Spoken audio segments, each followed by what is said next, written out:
I'm 61 and I transitioned a million years ago. It ain't gonna happen with me. I have a thick skin. There is a generational thing to this, isn't there? Certainly, in terms Totally. of who's Totally. offended and whatnot. I hope Yep. I look as good as you when I reach 60. Oh, 60 thanks, odd. man. How old are you now? 39, turn Right 40, on. turn You look 40 great. next year. So it's the big Wow, one. that's an actual like whole other space. When you hit your 40s, ooh. In a good way. In a good way. Yeah, no, I'm gonna tell you, man, I like being older. I really do. This idea that getting old is somehow bad. No way, man. It's actually incredible that I made it to 61, first off. So I don't take it lightly. And number two, it makes me much more able to push back on things, if that makes sense. Yeah, there is a kind of don't give a fuck aspect of getting a bit older, isn't there? It's completely it, dude. I Yeah. don't give a fuck.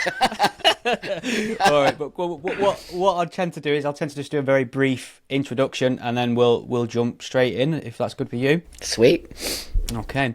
Welcome to the Night Tube. I'm Stephen Knight. I'm very pleased to be joined by Buck Angel this week. Buck, how you doing? I'm great, my friend. First off, thanks so much for having me. I appreciate the dialogue and the conversations. It's really going to help all of us. So thank you. My pleasure entirely. Thank you for coming on and speaking to me. You are somebody whose output I've dipped in and out of over the years, and it's almost surprising how candid you are and how you refuse to kind of toe certain lines. So I'm really interested and looking forward to getting into all that Thank with you you. for sure. But maybe it might just be good to start with just letting people know a little bit about who you are and what you are known for, what your life's been about, and kind of where you are now. If you just summarize that'd be great. Yeah, sure. So let's just get into it. So I'm a transsexual man, which means that I'm a biological female who was born 61 years ago and transitioned 31 years ago to live my life male. So I don't play these new games of I'm a man. I'm not. I'm a transsexual man who lives that way and have lived looking this way for 30 something years. I'm very honest about where I come from. I have a disorder called gender dysphoria that needed some medicalization like this. This is all medicalization to make me look like you on some level. I couldn't grow a beard that impressive, I'll be honest with you. Dude, it took me like 30 years to grow this beard. It's like my pride and joy. I'm like, don't touch my beard. So with that, I have been around the trans community for many, many, many years, and so I'll be honest about my sort of way of becoming this person. I started in pornography 20 something years ago, and I created a space there. And from that though, it really, I got bored, to be on some level. It was great. I did it more for myself and my body image. And then I sort of moved into public speaking, and people saw me through that and got me into another space of becoming a public speaker and advocating for trans rights. This was 20 or so years ago. And then everything was going great, dude. I was doing my job. I was doing everything and blah, blah, blah. And then here we are today with this. So I guess in a nutshell, I want everybody to understand that I'm different than what you see out there. And I consider myself a transsexual man, which means on some level that what we used to call a sex change, though I didn't change my sex, but I live my life as a male. And, everything, my identification, everything says male. And I walk the world this way. And I've never had any problems, my friend, and until today. And I think, this is why I sort of stepped up to start to push back against, which is what I do now. I sort of push back against the transgender agenda. It's not doing any of us any good, and it's hurting me as well as you, as well as really what people like myself need, which is medicalization. I wouldn't be happy if I didn't look like this, and I need medicine, and I need surgeries, but I did everything as an adult, and I made all of these choices as an adult, which is what it should be. This is an adult-only space, 100%. That's great. There's so much to talk about there. So Yeah, I suppose totally. Gender dysphoria, for a start, which is a very real thing, and I can imagine it's a very difficult thing, obviously, to deal with. Mm-hmm. And do you feel perhaps in a way that the conversation about these things, serious conversations we could be having, helpful conversations about what transgender people are actually going through and experiencing, is actually taking a kind of side seat now, or people are less empathetic towards it because of all this trans activism? We seem to be, laser focused on single sex spaces, preferred pronouns, legislation, things like that. Do you think there is a conversation about trans people that's not being had because of trans activism? Oh, sure. And there's a thing here that people in this newer sort of community aren't understanding. We have so many rights. Remember when I transitioned 30 years ago? There wasn't even the internet. Were you even born? You weren't even. So you know what I mean? Like, what?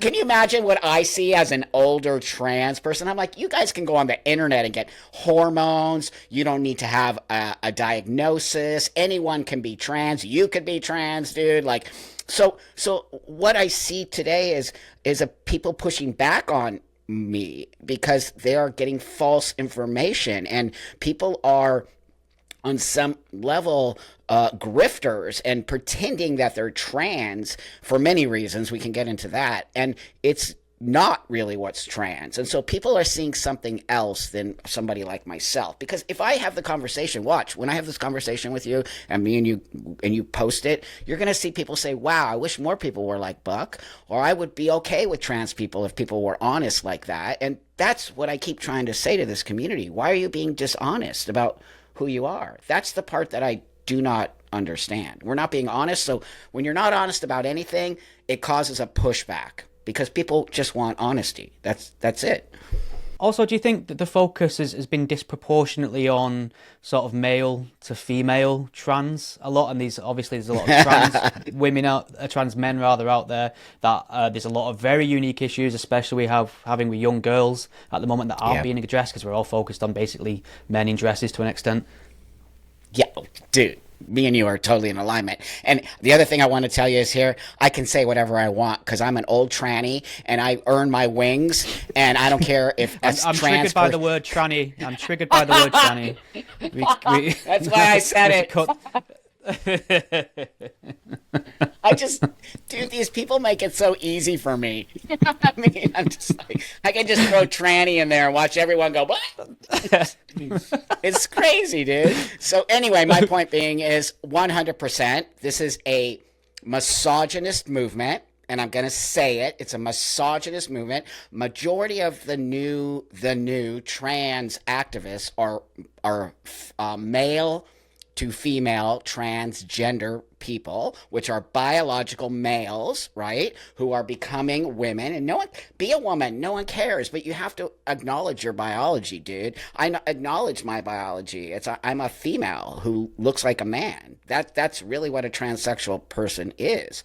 And so, yeah, I think the whole movement is being run by some kind of misogyny incorporated in that, because I can tell you it's never been that way. All the trans women I know are not like that. They would never talk to women that way. They would never push this idea that they are real women. You know what I mean? And they would never go in a toilet if they looked like you or me. They would not do it because that gives them dysphoria, if that makes sense. That's why I know these people are fake, because we have dysphoria. I have to look like this in order to walk the world happy.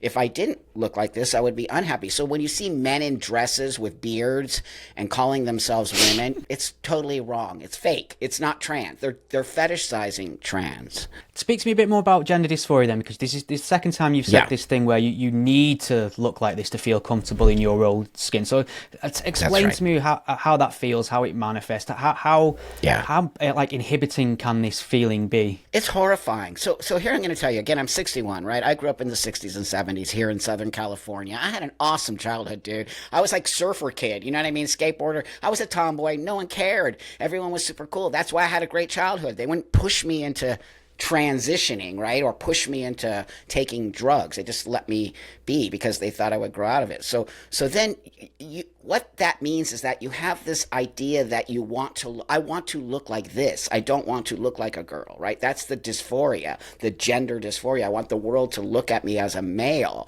And so when they don't, and they see a girl or they see a woman, it gives you this, it's very hard to explain if you don't have it, other than the fact that it makes you feel uncomfortable to be in the world. And it makes you feel uncomfortable when people call you a woman instead of a man.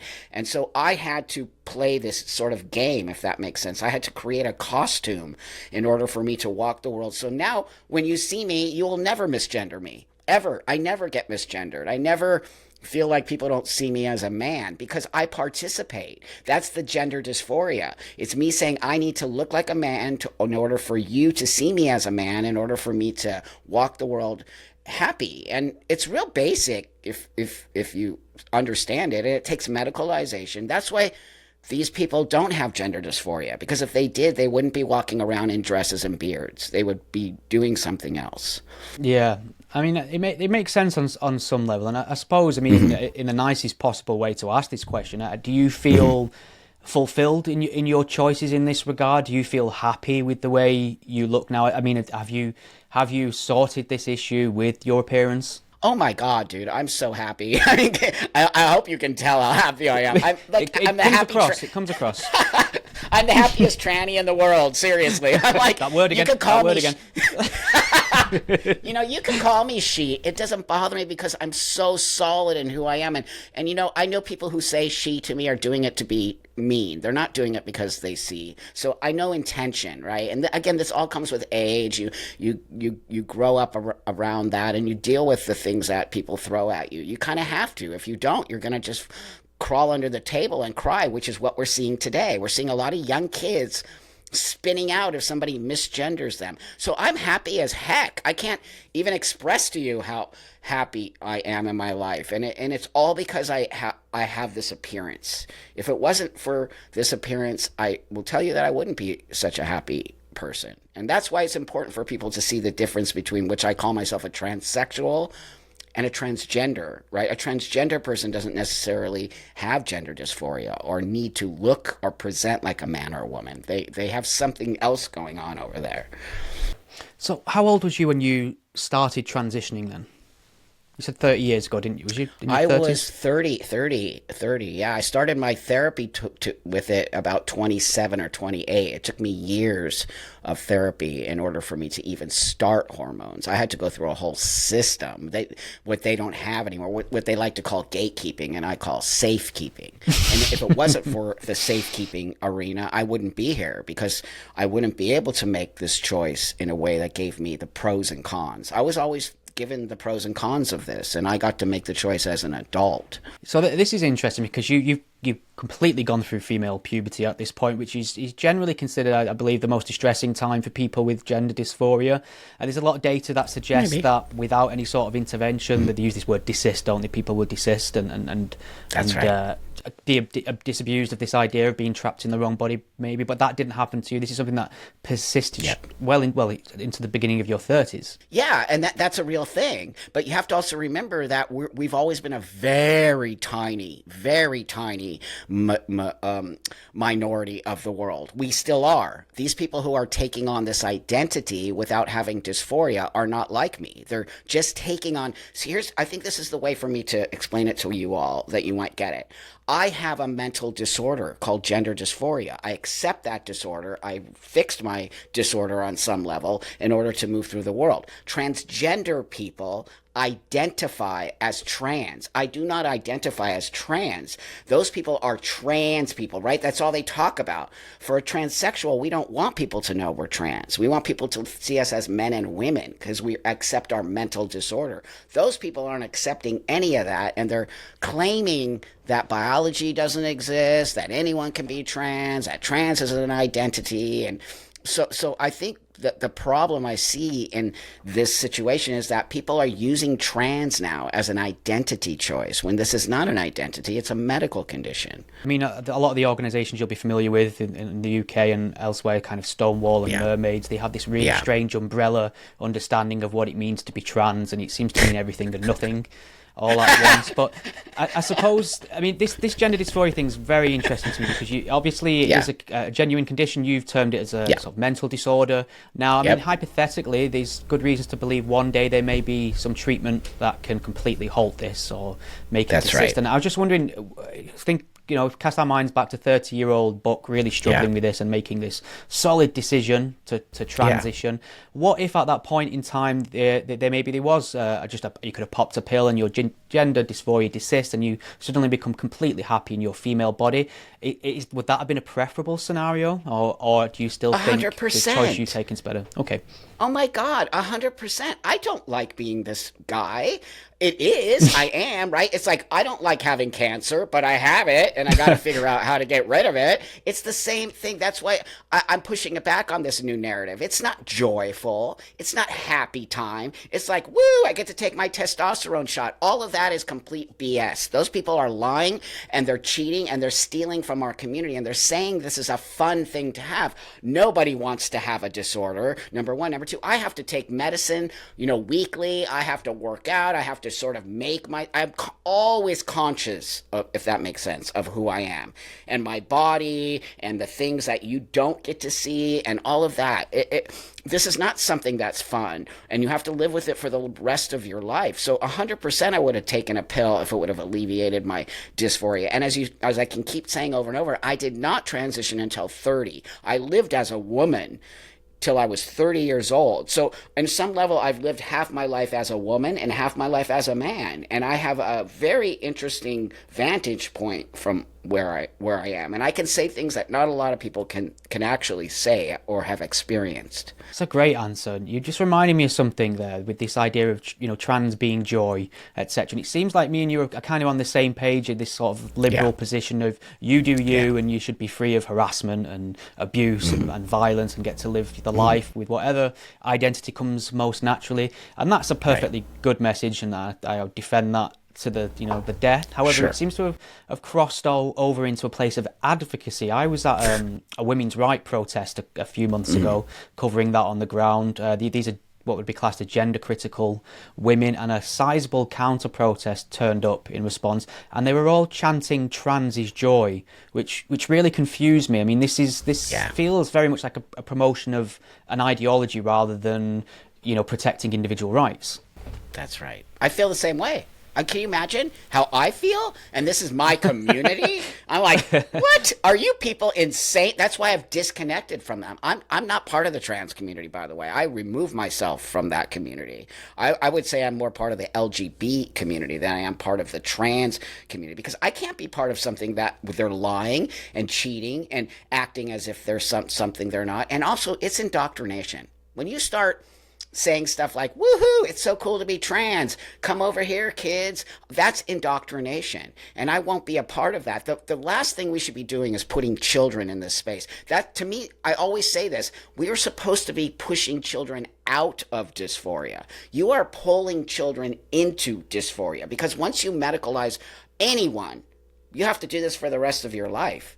And so I don't understand why we're not giving these kids hardcore therapy so that they can say, hey, wait a minute, you're not in the wrong body. I was not in the wrong body. I went through puberty. I didn't like my body, right? I don't like the way it looks. Totally different than saying you're born in the wrong body, because that's just not true. And that's a form of, and we never did that in this community. We always tried to get people to get out of the dysphoria. That's why we had long hours of therapy, right? I had to do 2 to 3 years of therapy before I could even take testosterone. You get 20-minute intakes now.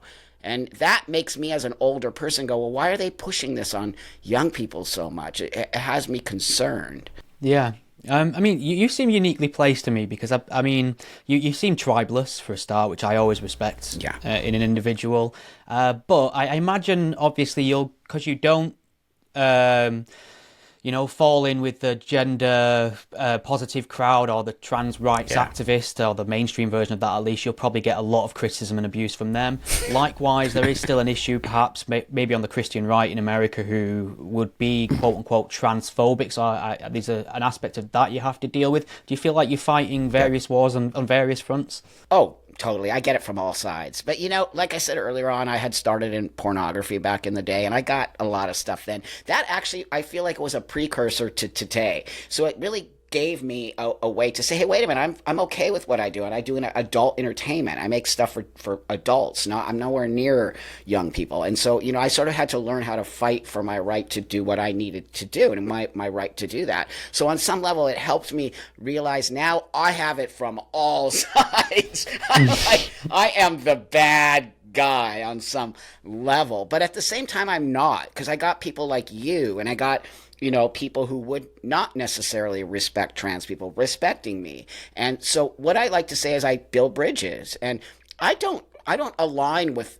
one certain group. I align with reality and truth. That has always been my community. Reality and truth and love and happiness and finding a way to coexist in the world. And I think it's why I have been this person for such a long time, because I don't and I won't advocate for things that don't align with me. Even, does that make sense? Like, even though I'm trans, that doesn't mean that I have to agree with what's coming out of that community in any way, shape, or form.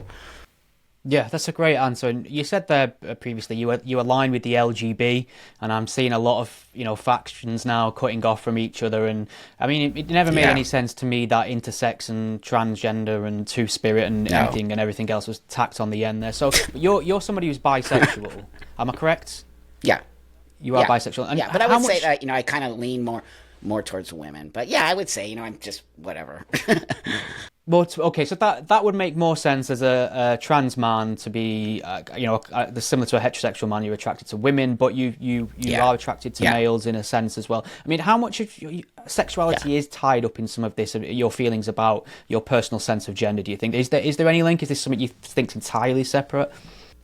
They're so separate, and that's the problem, I think. Sexuality has nothing to do with gender. Sexuality is innately inside of you, right? I don't necessarily think you can change your sexuality. I think you are actually born with that. So even prior to my transition, I was only attracted to women, right? And as I transitioned, that was when I sort of said, well, I kind of feel like I'm attracted to men. But I tried it, because that's just me.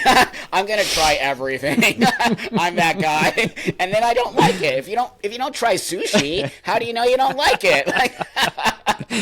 So I'm trying it. And I tried it. It's not really a big deal for me. I'm not really into men so much. But that being said, it feels like me more about people. Like, I'm really attracted to people's energies. And if you happen to be a dude and we have some sexual energy going on, let's do it. But I have a wife and a kid, and I'm very kind of, if you would look at it straight, right? If you looked at us walking down the street, we just look like a straight couple with a kid. So it's really that. And if you really want to get down to it, am I a lesbian? Because I'm a biological female who's with a biological female. I've got a headache already.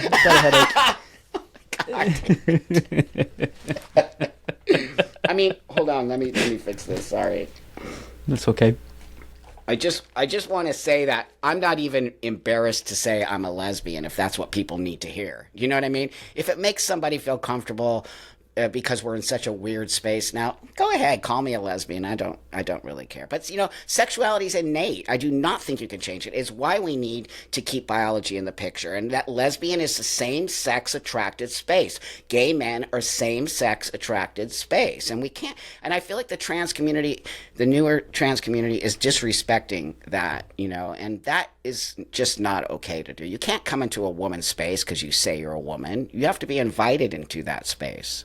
Yeah, I completely agree. And I feel like we could also fill an entire episode just talking about your experience of the porn industry, because that's something totally incredibly unique, and it sounds mental to me, for want of a better word. And I mean, what was your experience of that like? Because obviously, along with this new transgender movement, which is very progressive on the face of it, they'll obviously champion something called sex positivity, which the porn industry would fit under, I would imagine. Yeah. A lot of old school feminists are against that because they would say the porn industry is exploitative. Yep. It's not the place for any man or woman, especially women. I mean, talk to me about the porn industry. When did you get into this? Yeah. Why, for instance, and what was your experience? So I got into it 21 years ago on some, like, maybe a little longer than that. And, the reason I did it is because I was actually married to a professional dominatrix at the time, and I was sort of around the sex world.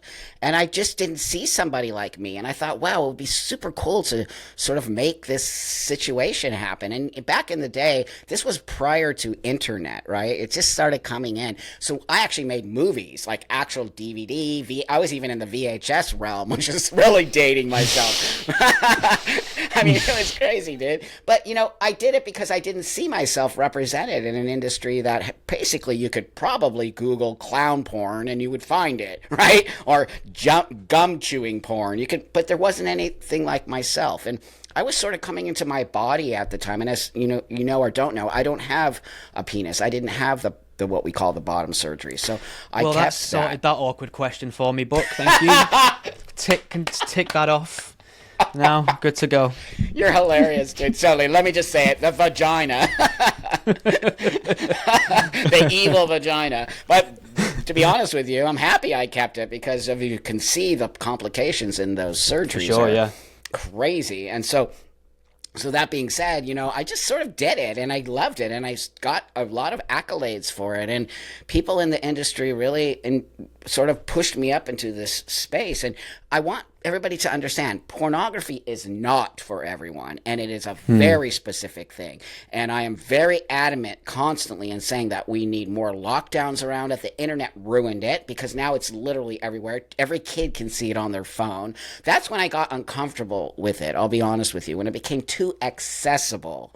And, so on some level, my pornography turned into activism in a sense of really reclaiming our bodies as trans men. And on some level, I was so sort of against the bottom surgery. I wanted to celebrate myself and show other men, that guys like me, that they didn't have to get that surgery and that you could have a functioning sexual life and you could be happy. And on some level, it did help a lot of guys. I got so many emails from guys telling me, thank you.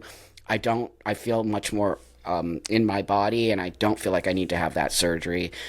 But porn's a hard conversation. You and I both know that because there are bad parts of pornography. There are also good parts. I met many great people, and lots of people put themselves through school and became something else through it. They made lots of money, put themselves through school, and got out of it and moved on with their lives. So I treat it as a business. I never treated it as anything other than a business. And the business worked out well for me. And I, got to create things and do things and become my own person, which on some level is really amazing when you are a person like me who doesn't necessarily feel like you're going to be able to do lots of things. And, I didn't graduate high school. I don't have diplomas. I'm not an academic. What am I going to do with my life? So I sort of figured that out. But again, I just want to reiterate that pornography is a very difficult space, and I think today it's gotten into a space that I'm not happy with. I do see a lot of things that there are problems with. Yeah, I mean, like you say, it is ubiquitous. It is in the smartphone. It's in your pocket 24/7 if you're that way inclined. And is it giving teens and younger people a kind of skewed perception of what romantic relationships should be and what's expected of them? Of course, because now there's no laws, right? There's literally, when I did it, there were actual laws, just so you know. We had to make paperwork. You had to take, pictures of people's IDs. You had to have them say, I'm not doing this coerced. You had to have 4 copies. And I could go on and on and on and on and on. There were certain things that you were not allowed to put in movies or that you would not be distributed. Today, you can pretty much do anything and everything. And that's where I have a problem with it. And also now they are sort of going towards a younger generation, which I also, there's pros and cons to everything. And I do think you can see things from porn that you think are real. The number one thing people keep forgetting is porn is fantasy. It is not real. It is 100% a fantasy space that you sort of fulfill people's fantasies. But people are taking it to heart now as if it's like a real thing going on. And so I do think kids can or young people, I should say, get sucked into things and think that it's real when it's not. I think you've just partly satisfied a curiosity of mine there with you saying it's a fantasy, and a lot of people would look up porn scenes and wonder if the actor or actress, well, it's pretty obvious with the male actors of course, but whether the female actors are getting any sexual gratification from it, whether it's all just an act, whether it could be one or the other depending on the individual. What's your perception of this? Well, again, that could be from place to place, right? And that could be from Yeah. performer to performer. Some performers are good performers, right? They're actors, so they don't need to definitely get, especially for a woman. You can fake an orgasm. No one would ever know. A man can't fake an A orgasm, woman right? would never fake an orgasm, surely. Right, you're right. Oops. Never. Never. Lies. Lies. So of course, a lot of these actresses are being, they may have to do 5 scenes a day, right? There's Okay. no way they're enjoying that. But again, you must understand Well, these it's are like it's a adult literal women. shift. It's like a literal shift. It's like I need to clock in and then cock in, basically. That's great, dude. I'm stealing Yeah. that. Okay. You can No, have but, that. That's my you know, you gift. got- My gift to you. Thank you.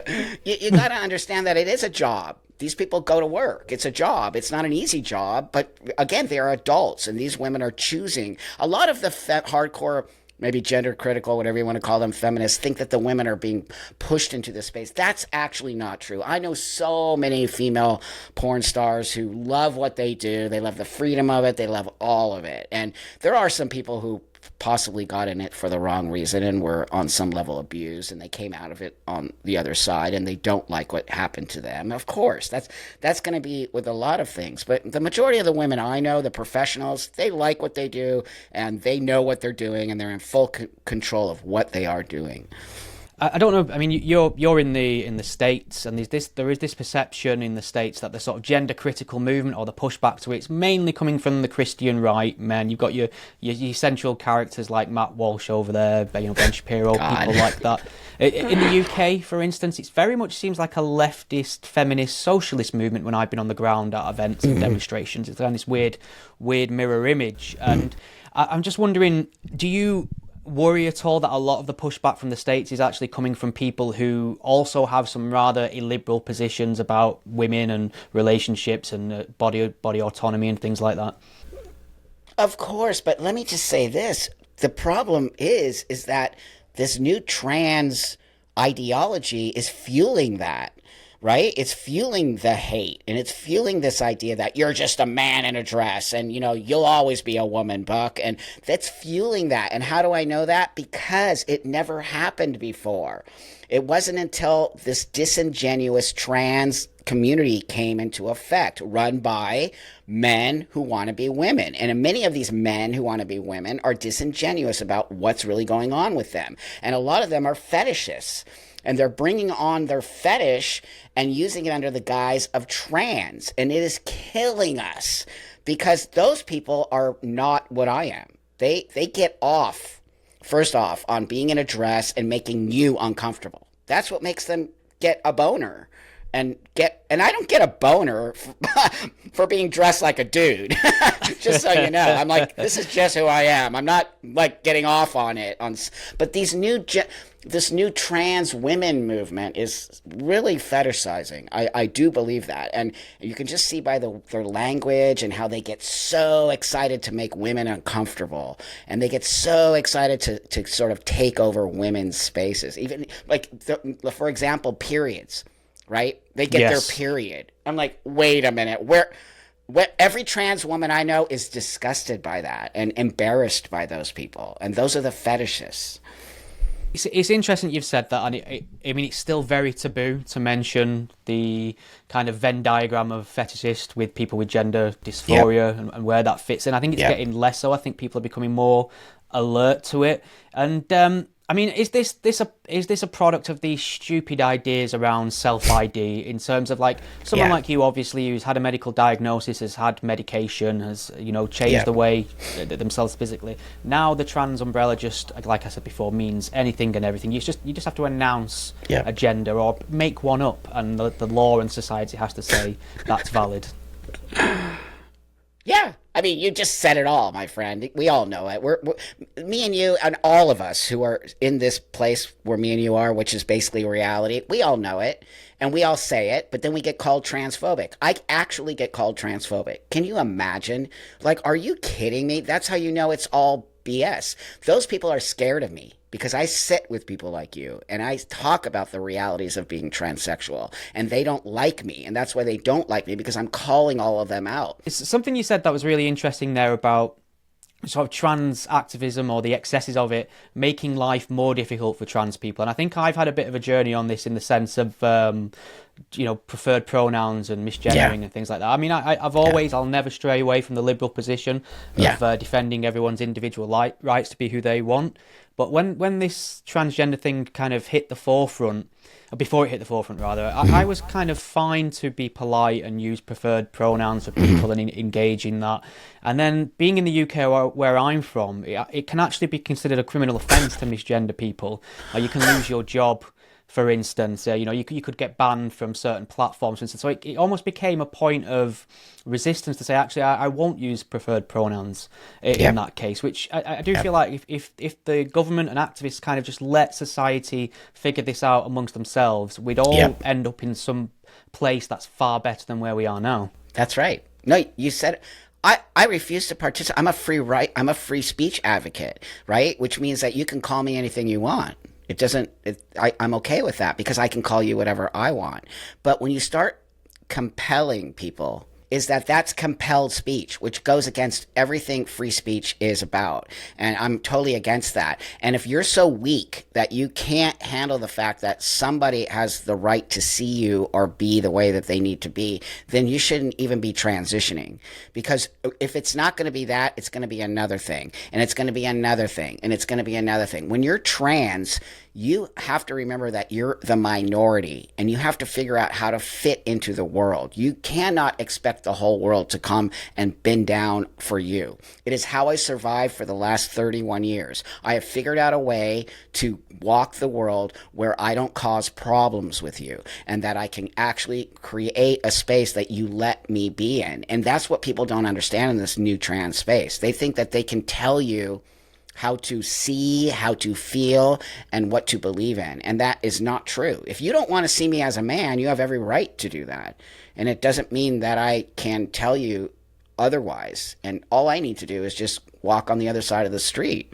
And that makes me happy. So I'm full on against any of those laws being put into effect. So I did get a number of questions from Twitter for you, if you're happy for me to put them to you. Yeah, totally. So Creative Introvert has asked, a random 11-year-old comes up to Buck and says, I think I was born in the wrong body. How would Buck reply?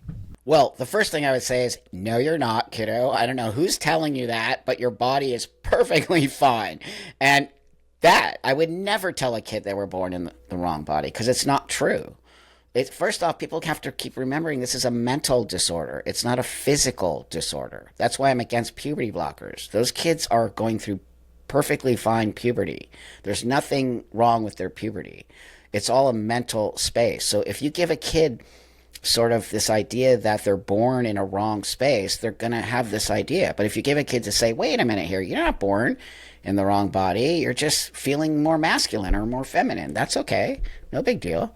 I've had a phrase from Anja on Twitter, and I feel this might be somewhat of a barbed question or statement. She's just put the words internalized lesbophobia. I assume that's an accusation leveled at you. Don't know how you feel about that one. I don't care. That's her. Lesbophobia. That's just her opinion. It doesn't make it. And remember what I said earlier in the interview? People could look at me as a lesbian. They can look at me how they want because I'm a biological female. And I'm with a biological female, which is a lesbian. So they could think that about me. Now, the other thing I want to say to that person is I lived 30 years as a woman. And pretty much 10 or 15 of those years, I was a gay woman. So I did live in that space for many, many, many years, and it just didn't work out for me. So I can prove to that. And also, I don't know why that person would want to be so mad about me transitioning. You know, that's the one thing I don't understand. Why are people mad at me for transitioning when I'm a very happy person? Yeah, I mean, it's obvious from your case that you're not running and hiding away from being a lesbian. That's obviously something you accepted for the longest time. Didn't work out, didn't feel right. obviously you progress to something else. Jonathan said, whenever the topic of women's spaces is discussed, it seems the same one picture of Buck is rolled out. Does it get tiresome or insulting to be used as a human gotcha question? I've seen that before, where people are having this debate about spaces, and somebody will bring up a picture of you and say, which toilet does this person use? Which bathroom does this person use? As a sort of gotcha. Right. How does that make you feel?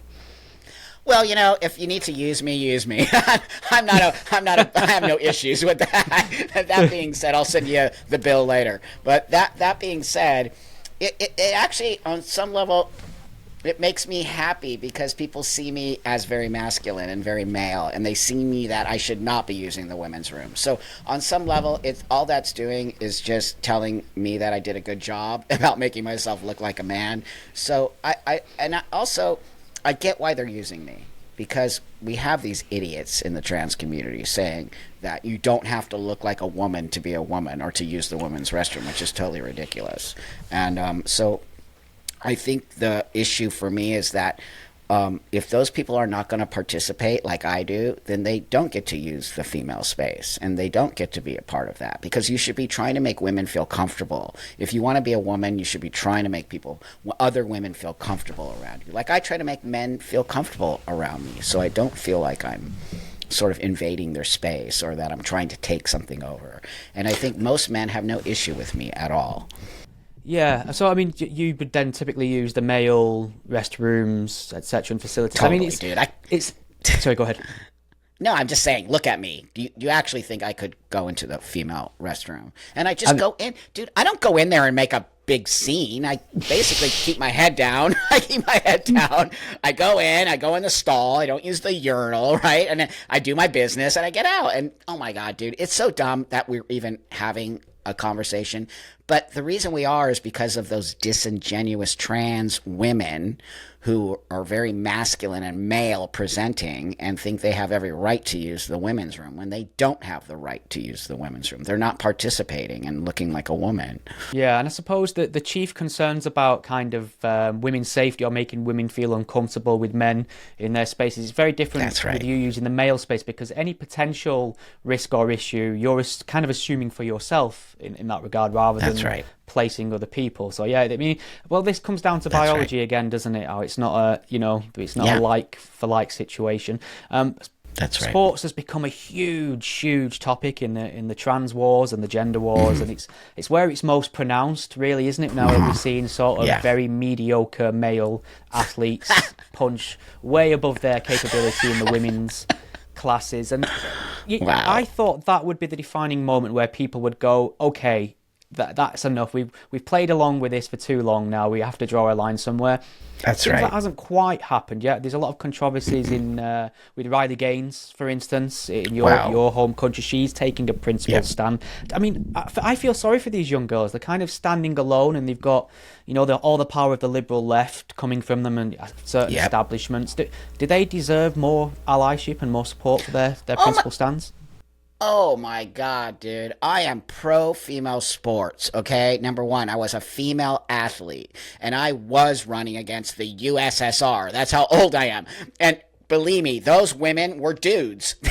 They would come steroided out, dude, with little mustaches. Yeah. And we were chicks going, what? And we would get our asses slaughtered, dude. So don't tell me that a biological male is who wants to be. Remember, here's the catch. They want to be a woman. They are not women. I want to be a man. I am not a man. That's the missing link in this whole trans conversation. And they're disingenuous about who they are. They're not women.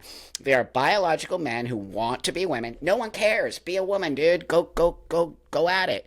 But what happens is that then they think they're entitled to all women's space, which they are not. There is no entitlement involved in this. You have to earn your space as a trans person. So no trans women should ever be competing with a biological female, unless it's consensual between the teams or what's ever happening there. But in a blanket statement, I'm going to tell you, trans women are biological men.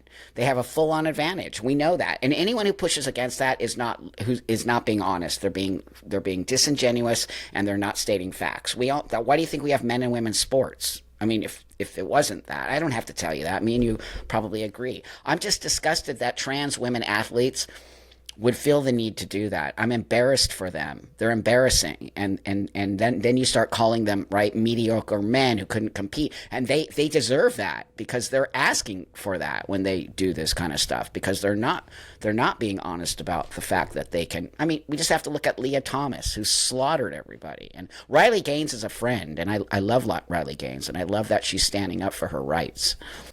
Yeah, it's great, and I think it does seem to take a few witch burnings in the early stages to get other people to come out, doesn't it? Just feel sorry for these people who seem to be almost standing alone. But coming back to the female experience of this and gender dysphoria, obviously puberty, I think perhaps just in my limited knowledge of this, but I have this feeling that female puberty comes with far more challenges than male puberty, and can be far more, can create far more discomfort just if everything goes to plan. Then obviously if you throw something like gender dysphoria into the mix, it can make a nightmare even worse in that sense. And what we're seeing now, and this term's been thrown around a lot, is social contagion. We're seeing a lot of young girls who are uncomfortable about their changing bodies, and they're sort of been sold this idea that perhaps they could just opt out of it if they believe they're male. And I suppose someone who's obviously transitioned to male and seems very happy and has a success story in that sense, they may almost look to you as inspiration in this way. So I mean, how do you deal with that sort of conflict where you're basically saying don't do it, or certainly think about it and go through all the correct procedures, whereas you're almost this poster pin-up success story for the trans male experience? That's right. 100% I am, because we exist, and there are people like me. I'm clearly not the only one. There are lots and lots of guys like me, and that they have every right. People have every right to transition as an adult, because I don't believe in young, when I mean that, minors transitioning. Yes, I am on some level in a space that they see me and they're like, well, you did it. I did it at 30 years old, friend. Number one. Number two, I advocate for long-term psychological evaluation. I do not believe that somebody can make a choice like this in a 20-minute intake on a Zoom call. So yeah, I might be a poster child for this, because it's true. I do think there are people like me who need to do what I do, but I do not think a child should ever be put, and what I mean by that, I even mean up to 18, 19 years old. How can you make that choice that I made at 19 when you haven't even lived life? So that being said, I'm in a weird position, because here I am advocating for this, but at the same time I say, well, kids shouldn't do it. So then I look sort of like a hypocrite on some level, but I'm not. What I'm saying is I lived a long time before I made this choice, and why I'm solid in my choice, and why I've never looked back. But if you make a choice at 18 or 17 like this, you don't have an opportunity to change your mind. You are now stuck in this space. So that's what I want people to understand. I'm advocating for adults to transition. This is actually flown by. Great book, so I'm really grateful for you coming on and speaking to me. I'd love to do this again. Yeah, let's do it again when I have a better connection. Thank you very much for persevering through the technical issues. I'm sure it'll all come together in the edit. But is there anything you'd like to point people towards? Anything, where can people go to find out more information about you and your work? Yeah, you can find me on X or Instagram, or I have a YouTube channel called Buck Angel Official, and I have a lot of interviews with people if you want to look at detransitioners, people who should have never transitioned. I even interview young people who transitioned at 12 and 13 and the complications they're having, and I speak to all kinds of people, so you can check all that out. And also, honestly, I'm very accessible. If anyone wants to connect with me, just reach out to me on all my social media. And I believe that this is how me and you will build bridges and move forward and get rid of the disingenuous trans people that are ruining everything. Amen. That's a great point to finish on. But thank you so much. I've not laughed this much for quite a while, so I really appreciate your time today. It's been lovely. You're great. Thanks, friend.